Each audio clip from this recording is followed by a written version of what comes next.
Well, the technology behind facial recognition programs and softwares are growing part of our everyday lives, but many people still are not aware of what facial recognition is or how it works. Also, what brands and businesses are using it and what for. Yahoo Finance's Dan Halley here to break it all down. Dan? Yeah, so essentially what facial recognition technology is what you see in your iPhone, your smartphone, when you go to swipe up on it, or what some stores can use within their facilities to make sure that people aren't stealing items.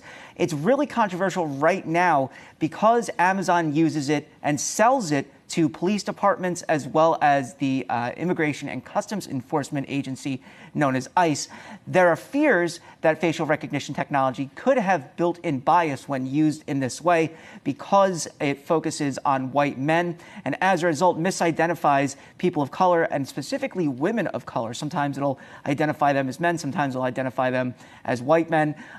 This is an ongoing debate that's been kind of simmering. There are now some states and some cities that are considering bans. San Francisco recently banned it. There are specifically Massachusetts is looking at it, as well as Michigan. And it's going to continue to be a focus for lawmakers going forward.